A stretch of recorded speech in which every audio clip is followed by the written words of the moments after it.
धान मंडी के बीच में पैदल यात्रा कर जो सिंचाई के विरोध कर रही थी, उसको लेकर आज यह प्रदर्शन किया जा रहा है। आपको दिखाना चाहूँगा कि किस प्रकार CITU के कार्यकर्ता आज ये प्रदर्शन कर रहे हैं और महंगाई के विरोध में इन्होंने ये प्रदर्शन किया है।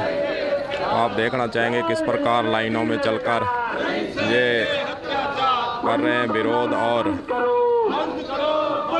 झंडा, इन्होंने लाल झंडा लेकर आज ये प्रदर्शन कर रहे हैं और महंगाई के विरोध में तेल, डीजल, पेट्रोल, रसोई गैस जो बढ़ा है उसके विरोध में जो चल रहा है इनका जो प्रदर्शन किया जा रहा है। लाइन बनाकर आपको लाइनें दिखा रहे हो, कितनी लंबी लाइनों में ये आ रहे हैं और झंडा ले रखा है उन्होंने। लाल झंडे के नीचे आज ये प्रदर्शन कर रहे हैं। आपको दिखाना चाहूँगा हनुमानगढ़ जंक्शन की धान मंडी की ये तस्वीरें आप देख रहे हैं कि किस प्रकार धान मंडी के अंदर भारत की कम्युनिस्ट पार्टी के कार्यकर्ताओं के द्वारा आज ये प्रदर्शन किया गया है।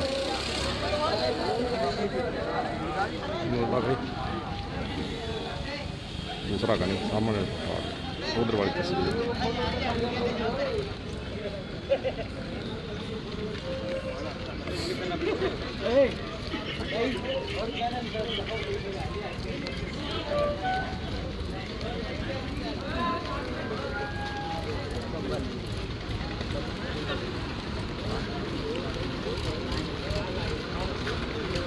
मजदूर, किसान सभी इसमें शामिल है। आज के इस प्रदर्शन में मजदूर सभी शामिल हैं। बातचीत करते हैं हमारे साथ बारिश अली जुड़े हैं। हाँ जी बारिश अली जी, क्या था आज का ये कार्यक्रम? आज सर्द की कॉल थी और CITU ने पूरे हिंदुस्तान के अंदर इसका विरोध प्रदर्शन किया किसानों के समर्थन में। एक तो सरकार जो ये 3 काले कानून लेकर के आई है, इन कानूनों को वापस ले, MSP की गारंटी दे और जो श्रम कानूनों में सरकार ने संशोधन किए हैं उनको रद्द करे। मजदूरों के जितने भी हक और अधिकार हैं उनको मिलने चाहिए।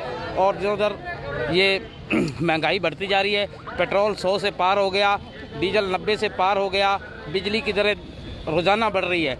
इससे परेशान सरकार ने लोगों को परेशान कर रखा है, आम जनता भी इससे परेशान है। इसी के खिलाफ आज हनुमानगढ़ के अंदर CITU ने इसका विरोध प्रदर्शन किया है और अभी SDM को ज्ञापन सौंपेंगे। धन्यवाद। तो SDM को ज्ञापन सौंपने जा रहे तस्वीरें आपको दिखा रहा हूँ लाइव, कलम न्यूज़ से आपको लाइव तस्वीरें दिखा रहा हूँ। हनुमानगढ़ जंक्शन धान मंडी की तस्वीरें हैं ये और भारत की कम्युनिस्ट पार्टी के कार्यकर्ता और मजदूर किसान सभी मिलकर आज विरोध प्रदर्शन कर रहे हैं। आपको सभा भी हो रही, वहाँ भी लिए चलेंगे कि सभा भी की जा रही है नेताओं के द्वारा, क्या कहा जा रहा है उसमें ले चलते हैं सीधे। कलम न्यूज़ को आप साथ साथ शेयर करता रहें। अभी सभा में तब्दील हो चुकी है, पैदल यात्रा धान मंडी से निकली थी, अब सभा में तब्दील हो चुकी है। आपको वहाँ लिए चलता हूँ, सीधी तस्वीरें आपको कलम न्यूज़ पर लाइव दिखा रहा हूं। साथी मुकद्दर अली जी, तमाम जो हमारे जनसंगठनों के नेतागण हैं वो आज इस कार्यक्रम में शामिल हुए हैं। अभी CITU के राज्य व्यापी आह्वान पर पूरे राजस्थान के अंदर मजदूर अपनी मांगों को लेकर, चाहे वो अनाज मंडी से संबंधित हो, चाहे हम जिस गेट के सामने आज ये प्रदर्शन कर रहे हैं अक्षय के गोदाम के सामने, हिंदुस्तान की केंद्र सरकार और राजस्थान में कांग्रेस की सरकार, दोनों सरकारें इन 2 मुद्दों पर, मजदूरों के श्रम कानून, उनका न्यूनतम वेतन, तमाम वो हक और हकूक हमने आजादी से पहले जो लड़के हासिल किए थे, उन तमाम कानूनों को केंद्र की सरकार निगल गई। और इसी के साथ अभी जो काले कानून लेकर आए हैं किसानों के, उस किसानों के काले कानून से जो नुकसान होगा उससे आम मेहनतकश जनता भी अछूती रहेगी नहीं। यह प्रचार जरूर चल रहा है पूरे हिंदुस्तान के अंदर कि किसानों का आंदोलन है। ये बिल्कुल सही बात है कि आंदोलन किसानों का, लेकिन जब जमीन किसान से चली जाएगी, ये FCI खत्म हो जाएगी, ये अनाज मंडियां खत्म हो जाएंगी, तो आम जनता मेहनतकश लोग गांवों के प्रभावित होंगे। और इन्हीं लोगों को लेकर आज CITU के राज्य आह्वान पर पूरे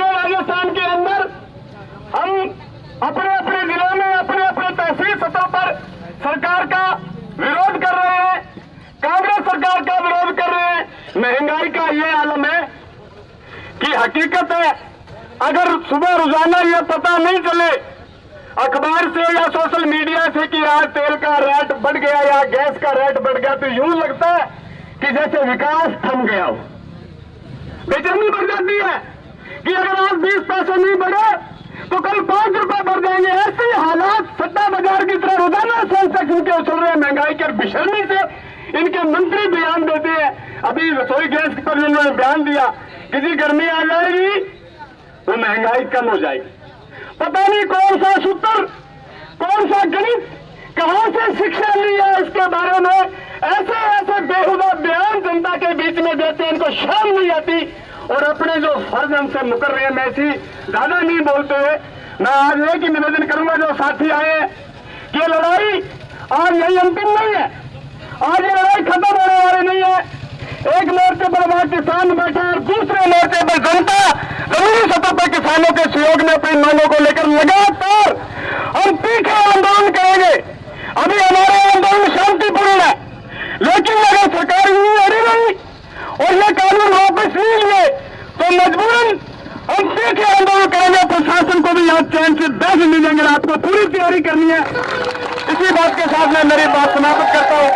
मैं निवेदन करूंगा CI2 के राज्य उपाध्यक्ष साथी रामेश्वर जी वर्मा हमारे बीच है, वो आए और अपनी बात रखें। साथी रामेश्वर जी।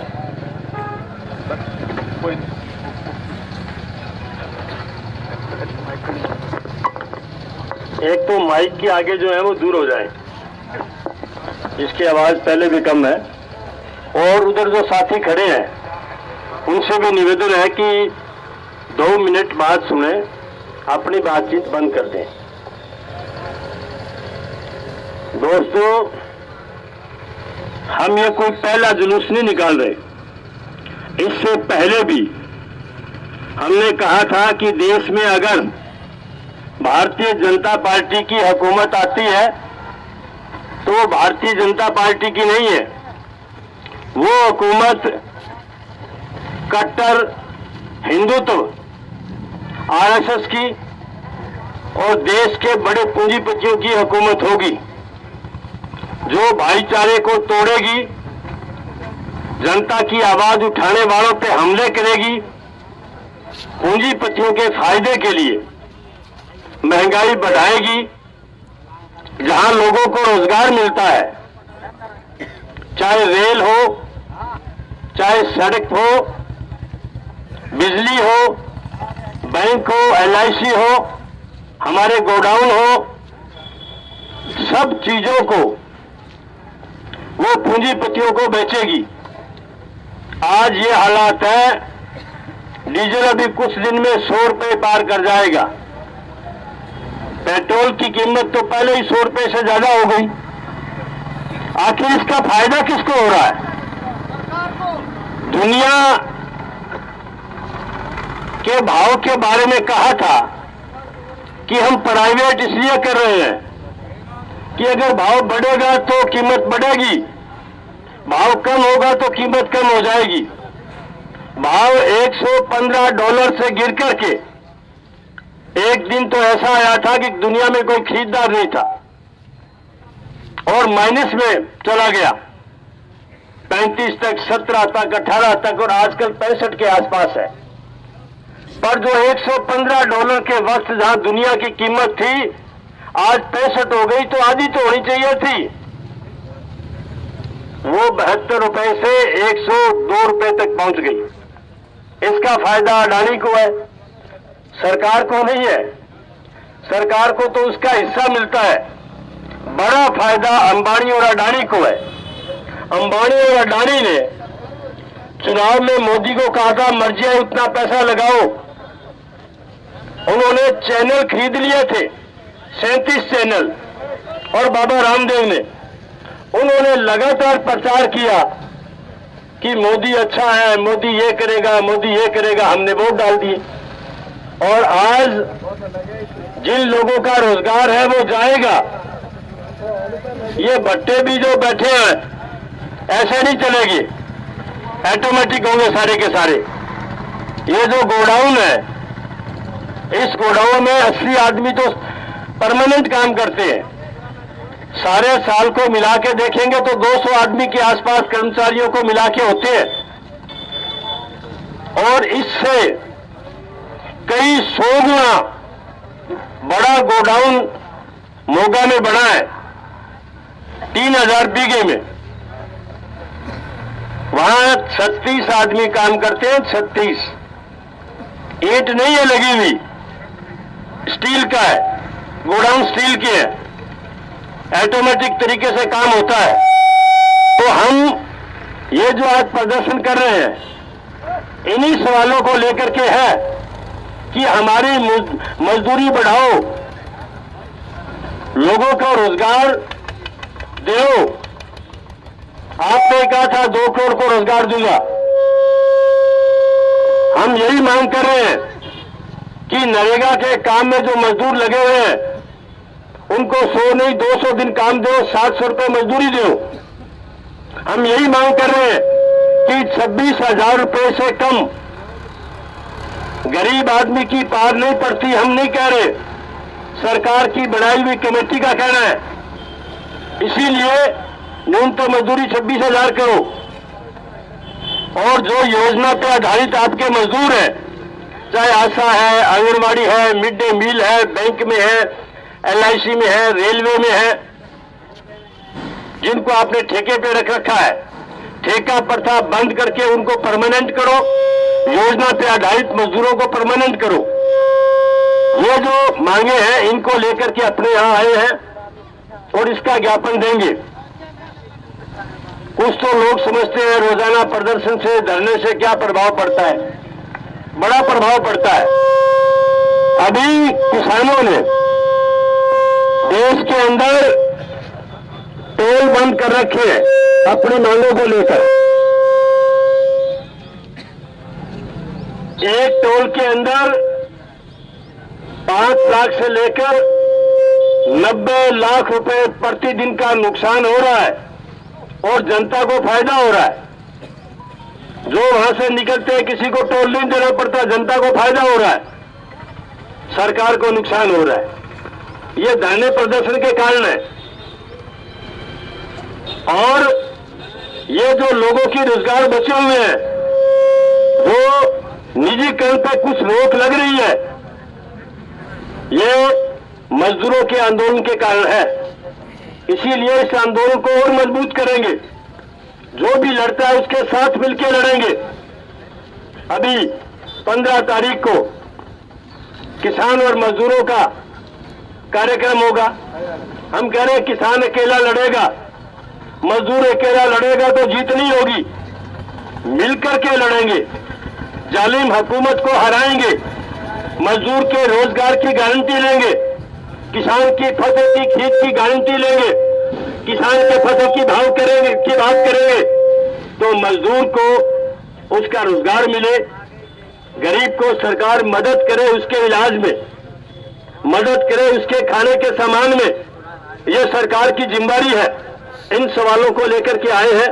मैं ज्यादा नहीं कहता हुआ इसी के साथ मेरी बात समाप्त करूंगा कि आइए हम मजदूर और किसान मिलकर के इस जालिम हुकूमत को हराएं। इसी के साथ धन्यवाद।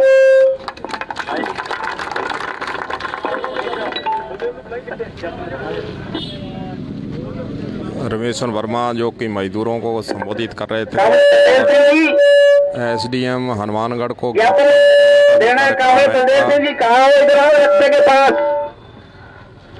साथी बलदेव सिंह जी,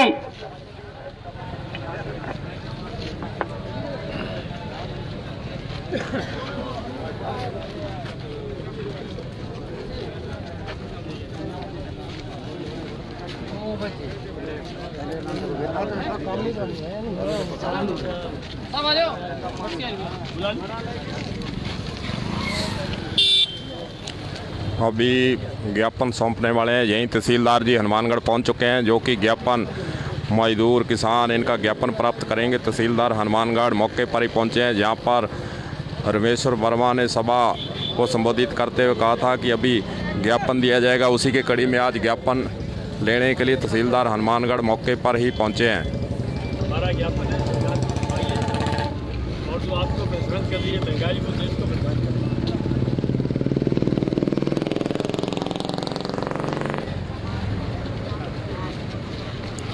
तहसीलदार हनुमानगढ़ से बात करना, किस संबंध में ज्ञापन दिया है सर? ये इन्होंने दिया पेट्रोल डीजल रसोई गैस जो बढ़ रहे हैं, महंगाई बढ़ रही है, इसके संबंध में ज्ञापन दिया है। हाँ जी। और श्रमिक को लॉकडाउन के अंदर इनको वेतन नहीं मिला और न्यूनतम जो मजदूरी उसको बढ़ाने की इनकी विशेष मांग की गई इस महंगाई के। किसके नाम दिया गया सर विज्ञापन? ये श्री अशोक जी गहलोत जी, माननीय मुख्यमंत्री राजस्थान सरकार।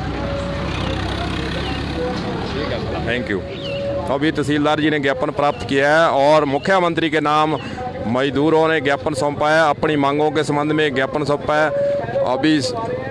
अभी और भी साथी इधर आ रहे हैं, आपको दिखाना चाहूँगा किस पर तस्वीरें। अभी और संख्या बढ़ती जा रही है, मजदूरों की संख्या बढ़ती जा रही है। देखो ये और भी मजदूर यहाँ पहुँचे हैं, आपको दिखाना चाहूँगा किस प्रकार मोटरसाइकिलों पर झंडे लगाकर यहाँ मजदूर आ रहे हैं। हाँ जी,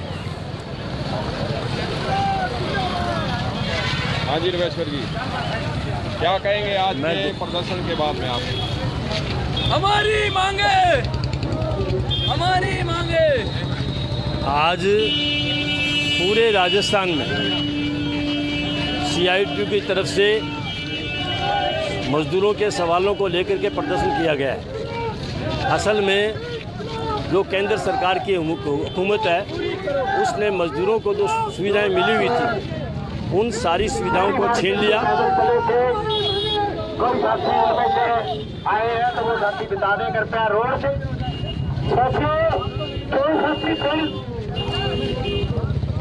केंद्र सरकार की हुकूमत ने मजदूरों के लिए जो कानून बने हुए थे उनको तोड़ करके ख़त्म करके 4 श्रम कानून बना दिए, श्रम कोड बना दिए, जिनके कारण मजदूरों की सारी सुविधाएं चली गई, उनको यूनियन बनाने का अधिकार चला गया और पूंजीपतियों के हवाले कर दिए। ठेका प्रथा को बंद करने के सवाल पर लेकर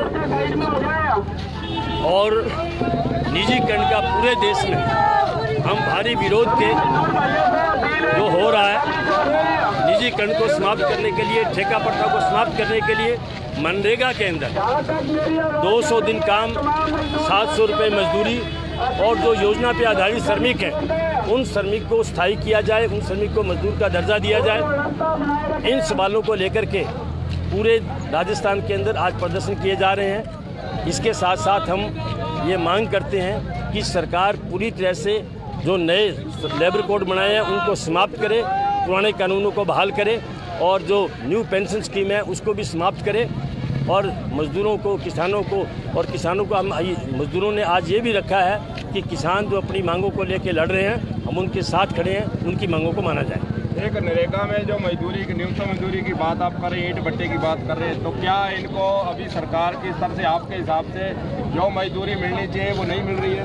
सर, राजस्थान सरकार ने वायदा किया था कि हम 300 रुपये न्यूनतम मजदूरी देंगे।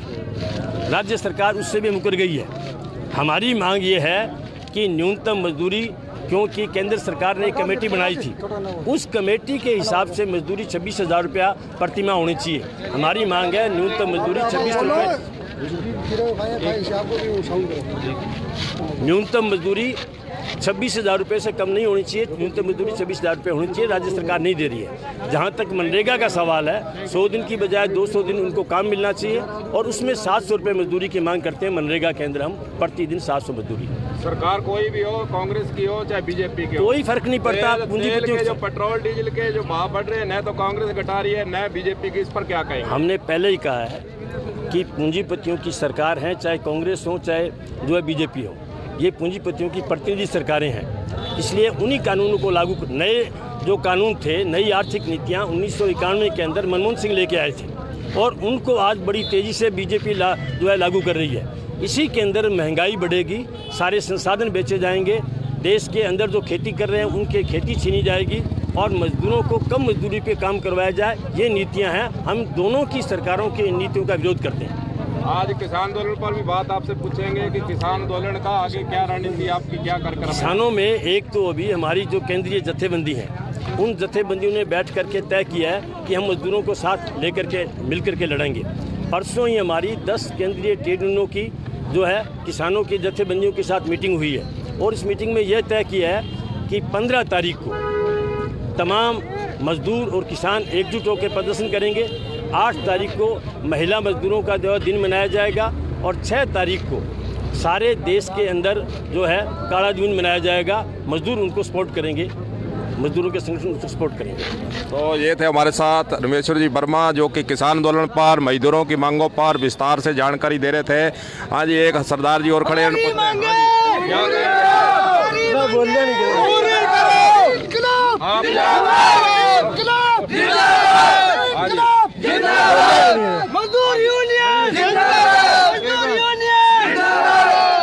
जय किसान, हालांकि ये कह रहे हैं कि मैं बोला रहा हूँ जय किसान और नारा जरूर बोला है। और पूछते ये ज्यादा उछल रहे, इनसे पूछते हैं। हाँ, क्या क्या कहना चाहेंगे मजदूरी के? आप आगे नारा लगा रहे थे। जी, हम ईंट भट्टे पर काम करने वाले हैं जी। हमारे भट्टों पे रहने की व्यवस्था नहीं है, कोई पानी की व्यवस्था नहीं है, इसलिए हम इकट्ठे हुए हैं। और कुछ हमारी रेट भी नहीं है, बिल्कुल ही लकड़ी की सुविधा नहीं, कोई रहने की व्यवस्था, कोई भी व्यवस्था तो बिल्कुल ही है ही नहीं। कुल मिलाकर हम अब रेट के वास्ते हैं। एक बात पूछूंगा कि जैसे आप कह रहे सुविधाओं की कमी है, आप ईंट भट्टे पर आपके बच्चे भी होंगे, पढ़ने वाले होंगे, उनके शिक्षा के लिए क्या प्रबंध है? शिक्षा के लिए स्कूल चाहिए, बिल्कुल प्रबंध नहीं है, उसके लिए भी कुछ होना चाहिए। क्या मांग कर रहे हैं सरकार से? मांग पढ़ाई के लिए कर रहे हैं, पढ़ाई की व्यवस्था करो। रेट के लिए, दोनों चीजें के लिए, रेट के लिए मांग रहे हैं। यही चल रहा है। तो ये मजदूरों की मांग है कि शिक्षा का ईंट भट्टों पर कोई प्रबंध नहीं है, शिक्षा का प्रबंध करना चाहिए। आपको तस्वीरें भी दिखाना चाहूँगा कि किस प्रकार मजदूरों ने यहाँ जो है ज्ञापन भी सौंपा है, अपनी मांगों के समर्थन में आए हैं जे। और शिक्षा का खासकर राज्य सरकार से उन्होंने मांग की है कि जो ईंट भट्टे पर काम करने वाले मजदूर हैं, उनको वहाँ पर बच्चों को पढ़ाने के लिए शिक्षा का प्रबंध सरकार की तरफ से होना चाहिए। ये तस्वीरें आपको मैं दिखाना चाहूँगा। कलम न्यूज़ से आप लाइव जुड़े थे, कलम न्यूज़ को ज़्यादा से ज़्यादा आप शेयर करें। आज के लिए बस इतना ही। गुरदेव सिंह सैनी की हनुमानगढ़ जंक्शन लाल चौक से राम राम, सत श्री अकाल।